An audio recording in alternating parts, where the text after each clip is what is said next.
Wow, guys, this Trump supporter completely caught Joy Behar off guard. Check this out. Florida Congressman Matt Gaetz has been one of the guys in the White House and one of the White House's strongest and most vocal supporters since day one. Please welcome a man who has obviously never watched The View, Congressman Matt Gaetz. Hello, how do you do? Thanks for having me. Thank you. You have watched I do watch. You guys make news every week. every so day. it's We an are honor. the big political show. I was just wondering if you were wearing black as a consequence of, like, the death of the political left in the debate last night. It was quite something to observe.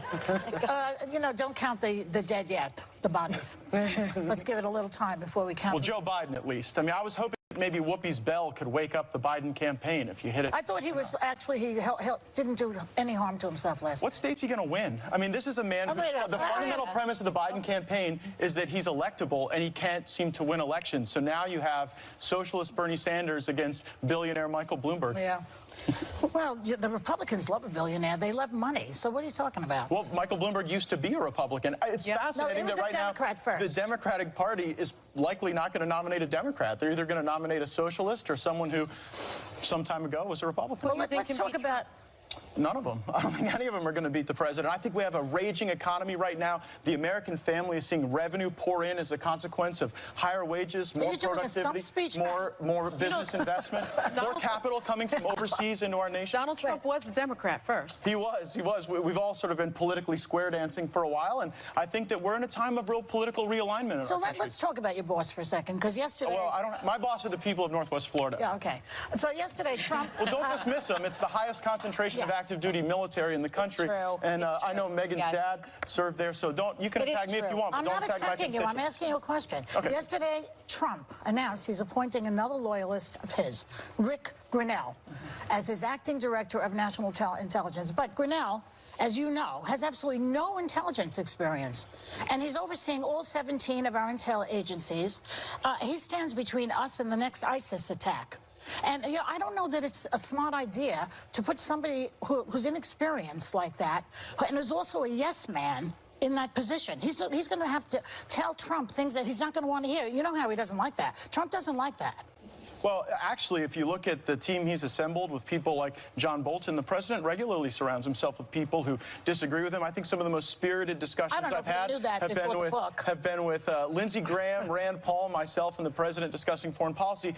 But on Rick Grinnell, 50 years ago, a gay man or a woman would not be able to serve in our intelligence community. There were teams of people who went to find out if people were gay. Wait a second. And they would, we'll get into Grinnell's qualifications, but just for a moment, I would like to take a second to reflect on the fact that it is a good thing in this country that we do not ban gay people from being able to patriotically serve in the intelligence community. Just transgendered people. Well, we shouldn't be banning anybody based on who they are and who they love. Well, That's not the kind of Republican I am, and it's not the kind of Republican the president is. So on Rick's qualifications, 8 years at the UN, 2 years in Germany. Yeah. He advised the Security Council, and Berlin, where he was active, is one of the hotbeds of intelligence activity. Nothing happens there without the chief of station and the ambassador working together. So Rick Grinnell is very qualified. So I think it is a breakthrough appointment. Okay, yeah, that's my argument. Germany, by the way, I was reading about him. They think he's very thin-skinned, but that's another story. Well, I mean, this is The View, aren't we all? I have another question for you. No, not. Actually, you know what? And I think yeah, it is just. I think we agree on this. About pardon power. Now, the president has been on a pardon spree, and many think he's about to pardon Roger Stone, his longtime friend and one-time campaign advisor, who's being sentenced, I think, any minute now. They're in a break for crimes of obstructing justice, witness tampering, lying to Congress. Do you think Trump should pardon Roger Stone? I do, and I think that it requires a review of the pardon power. Come on. Barack Obama pardoned over 1,700 people. Bill Clinton pardoned 459 people. Bill Clinton pardoned 16 people who were a member of a Puerto Rican terrorist organization that planned murders at the Franz Tavern here in the United States of America. Perhaps that wasn't the right thing when we designed our Constitution, there were vestiges of the British monarchy that Americans still had some reverence for. And one was the notion that the executive, that the sovereign, could extend unlimited grace for any reason or no reason at all. That was an element of the British system that I was saying was borrowed. No, I understand. What I was getting at is, can we agree that perhaps that pardon power needs to be reviewed and curbed? So, great question. In Federalist 74, Alexander Hamilton writes that the reason we have the pardon power is to serve as a check on a criminal justice system, which, if allowed to run wild, could create a great sense of sanguinity in our country. And so I think that if you look at the original intent of the pardon power, it cannot be limited. And again, Trump has pardoned 26 people. Obama pardoned over 1,700. Bill Clinton pardoned 459. So the answer to the question is what? I would agree that Roger Stone should be pardoned if for no other reason that there's been a double standard in this country where people like Peter Strzok, Lisa Page, Andrew McCabe, Clapper, Brennan have not faced consequences. Can I just ask you, how about Rob Blagojevich, who flees like a children's hospital? Was that a good pardon? I'll be honest with you, I don't know very much about the governor of Illinois. I'm not going to get into that one. I know Roger, I don't know Blago, and I'll leave that to others to decide. Well, Congressman, I understand that Republicans coming on The View, this is a great culture war place to come and like show the leftists what's going on. I get it. My husband works in conservative media. I'm a hardcore conservative. The thing I don't understand, because I'm not a Trumper, I think that everyone knows that very clear. Policy-wise, he's been great on many things that are very important to me. Life, military, the economy. But his character issues are still what holds me and so many, especially I think conservative women, back from going full throttle with him.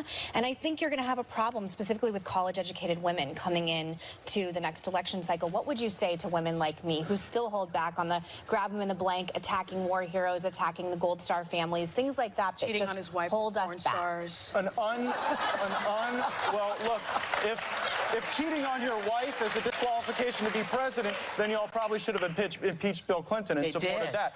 Well, but not with all of you waving any pom-poms. I don't know what that means. To Megan's question, I want to directly answer Megan's question. Please. Donald Trump has a unique ability to get people who don't necessarily agree with him to vote for him. And so I think for women, we're going to have to make the argument particularly that 72% of the new jobs created in this economy have been filled by women. That a lot of women are concerned about the revenue in their family and whether it's going to support careers and opportunity for themselves, their partners, their children. And with 7 million new jobs being created, people coming off of welfare, America is in a sense of great renewal.